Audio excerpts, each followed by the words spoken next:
Baik anak, materi kita pada pagi hari ini yaitu persamaan dasar akuntansi.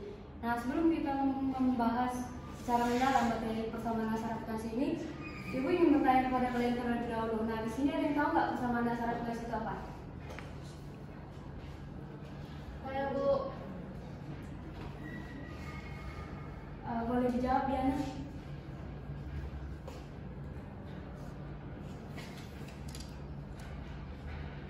Persamaan dasar akuntansi adalah hubungan antara akun aset dengan akun utang dan modal. Ya, betul sekali anak-anak yang disampaikan oleh Diana tadi. Nah, untuk lebih jelasnya Ibu akan menjelaskan persamaan dasar akuntansi itu adalah hubungan antara akun aset dengan akun utang dan modal.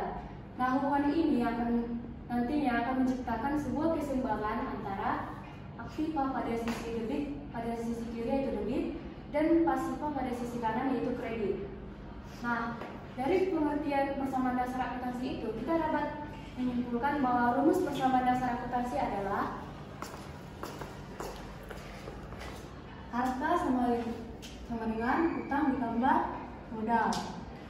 Nah, anak rumus ini nantinya akan berkembang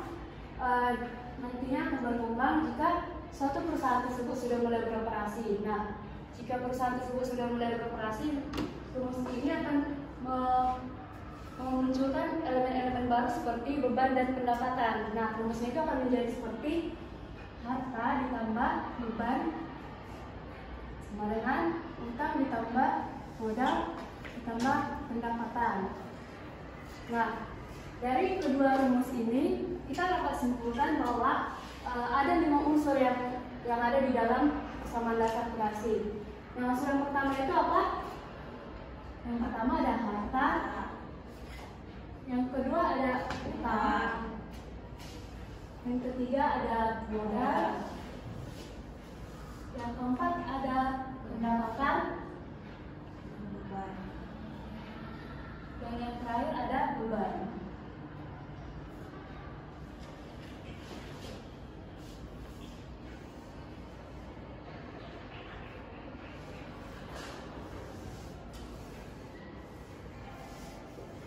Nah, Ibu yang bertanya kepada kalian terlebih dahulu, ada yang tahu nggak saldo normal harta itu ada di sebelah mana?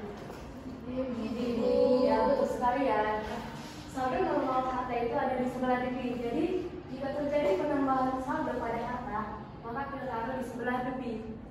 Nah, sebaliknya jika terjadi pengurangan, kita taruh di sebelah kredit.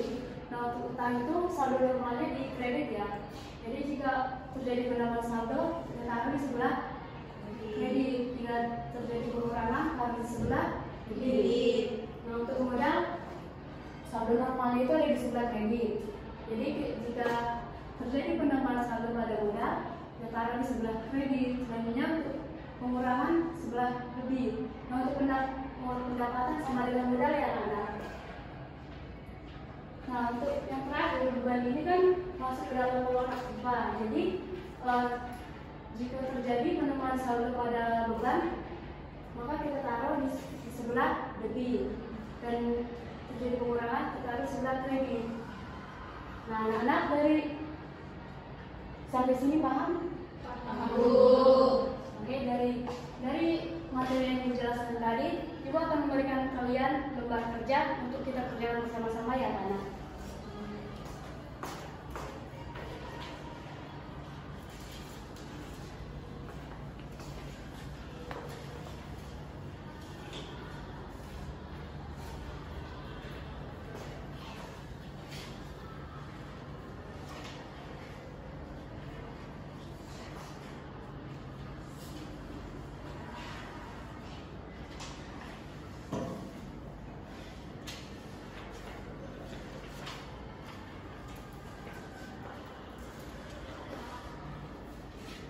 Nah, dari contoh soal yang Ibu berikan, untuk transaksi yang pertama bisa dibacakan oleh Diana.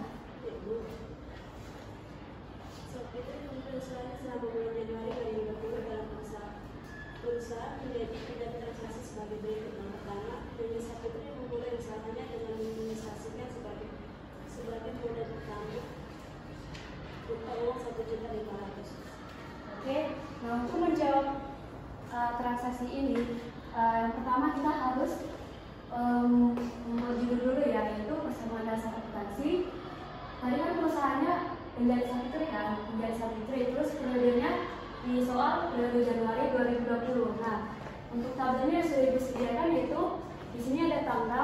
di sini ada golongan aktiva yaitu kas, piutang, perlengkapan peralatan, dan golongan pasiva yaitu utang, modal, dan selanjutnya yang terakhir keterangan. Nah, soal yang pertama tadi kan Nyonya Savitri memulai usahanya dengan menginvestasikan sebagai modal pertama berupa uang tunai sebesar 1.500.000. Nah, di sini kan berarti kasnya bertambah dong sebesar 1.500.000. Yang pertama kita buat tambah dulu. Kasnya bertambah sebesar 1.500.000 dan modal juga bertambah 1.500.000. Nah, kenapa kita taruh di bagian kas? Tadi kan di soal dibilang berupa uang tunai. Jadi uang tunai itu masuk uang kas. Jadi kas masuk sebesar 1.500.000 dan modal juga 1.500.000. Untuk keterangannya kita isi modal awal.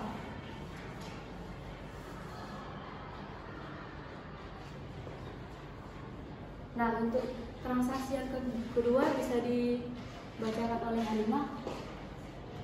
Untuk soal yang kedua yaitu beli dengan kredit mesin jahit atau peralatan jahit dari toko Fajar seharga Rp150.000.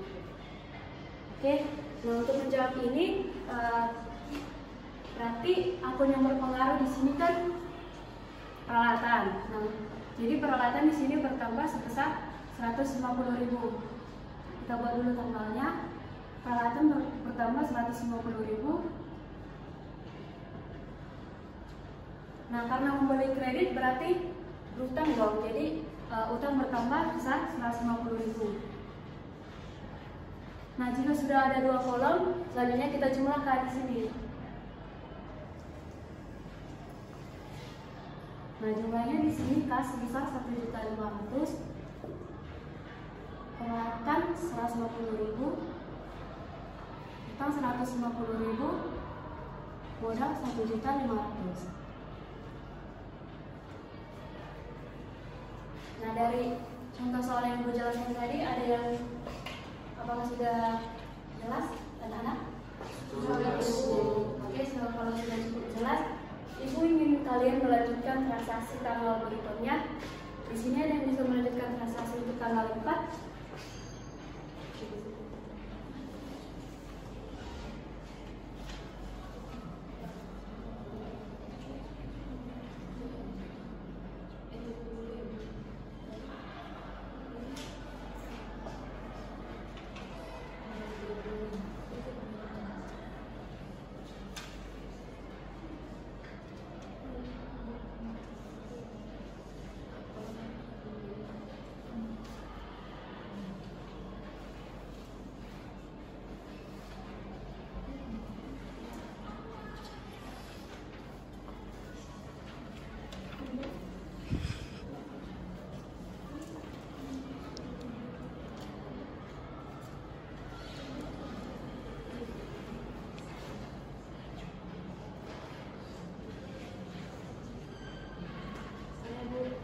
Diana sama dulu.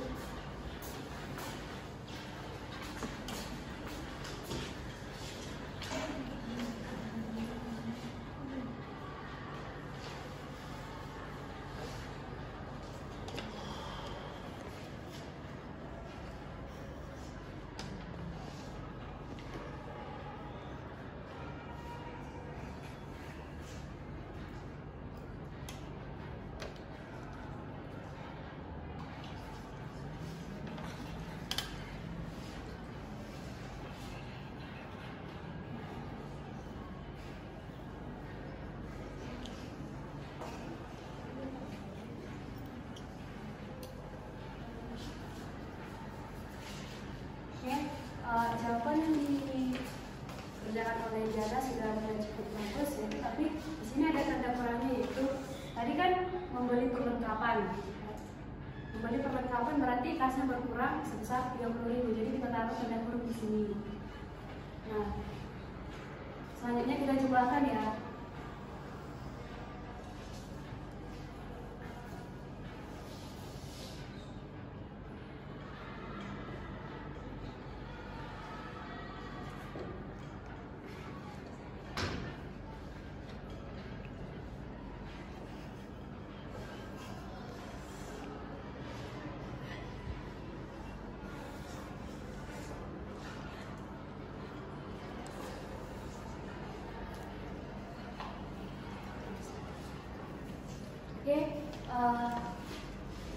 Dari contoh soal yang sudah kita kerjakan, apakah sudah mengerti anak-anak? Sudah, Bu.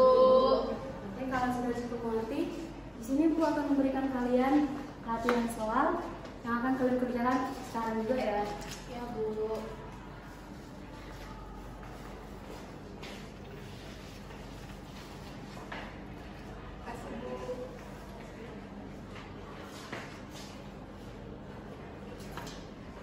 Oke, Bu, beri kalian waktu selama 5 menit saja untuk mengerjakan latihan soal tersebut ya.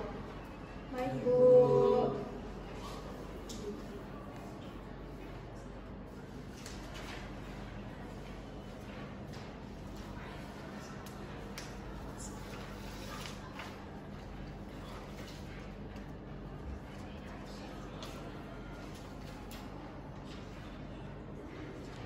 Oke anak-anak, waktunya sudah habis ya. Boleh dikumpul.